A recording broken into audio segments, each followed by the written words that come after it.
Coming up on this week's news, as another electrician is diagnosed with cancer, doctors warn apprentices about the deadly nature of asbestos. First, Australia said it was coming for our sparks, now it's Saudi Arabia who's on the hunt for UK qualified contractors, and an electrician who volunteered to restore power in Ukraine is killed as he steps on a landmine. Welcome to Electrical News Weekly, whether you're listening in the van, on site or down at the wholesale counter.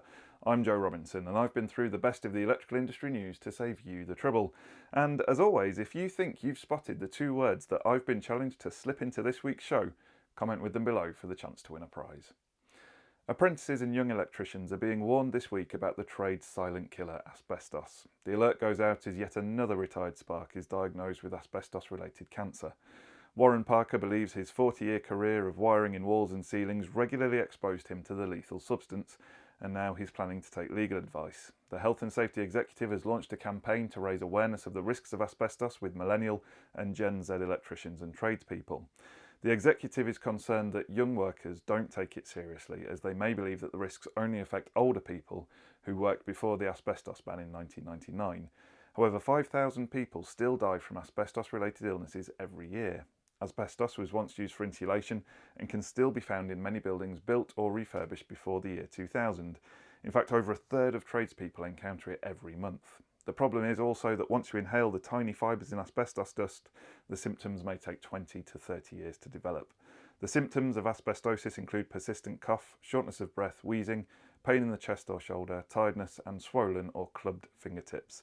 If any of these symptoms appear, you should seek immediate medical advice. I've popped the link to the HSE's Asbestos and You campaign in the show notes. In other news, an electrician who volunteered to restore power in villagers' homes in Ukraine has been killed after stepping on a landmine. The 32-year-old, who has not yet been named, was working on high-tension cables in the war-torn Kherson region when he stepped on the device. In the same place last month, 2 employees of the local electricity company were also killed when their car drove over a landmine.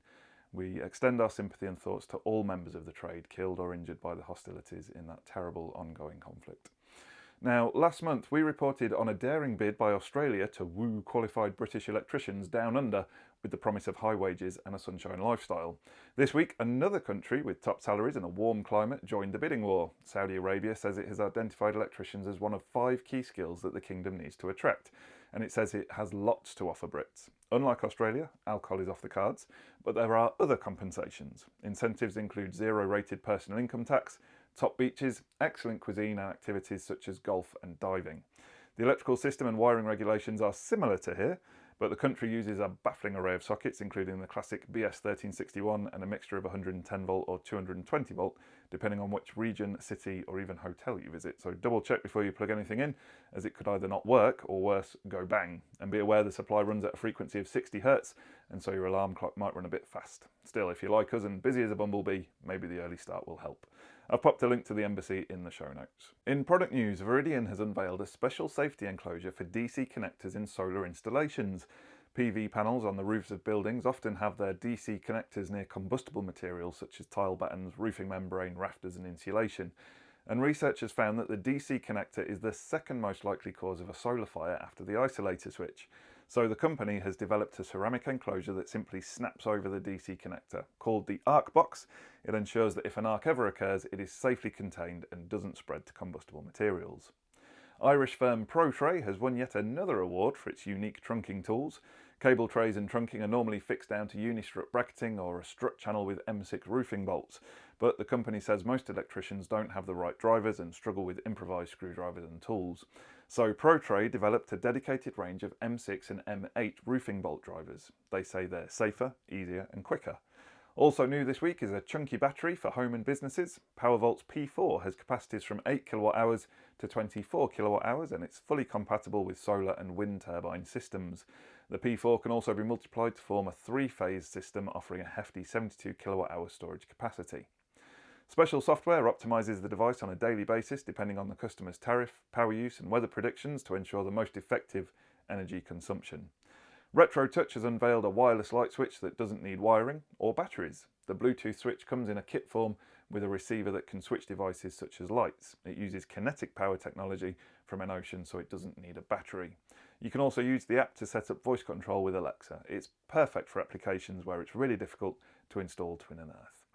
And finally, a Swiss company has come up with a clever place to install solar panels. It's planning to lay them in the space between railway tracks, and it's even invented a specially built train that can rapidly unroll a carpet of standard panels. Baptiste Danicher, founder of Swiss startup Sunways, says there's around 1 million miles of railway lines in the world, and half of that could be equipped with panels.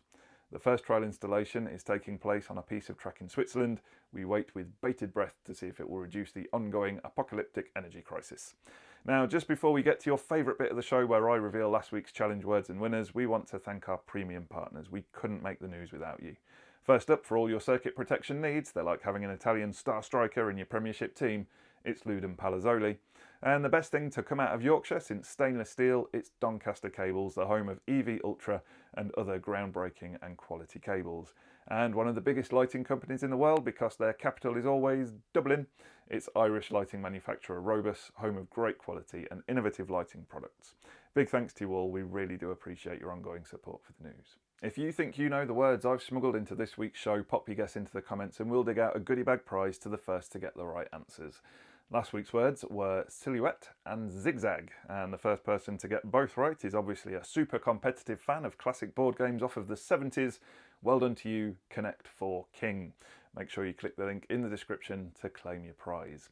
Coming up across our social platforms this week, we've got a review of the Octa linear fitting, which is a great looking bit of kit from Luceco, and a Q&A that may well put the cat among the pigeons on the subject of plastic enclosures. Keep your eyes peeled for those. Thanks very much for listening to this episode of Electrical News Weekly. Make sure you subscribe to receive the next update. Thanks for listening, and until next time, have a great week, stay safe out there, and remember, there's no such thing as a torque calibrated arm.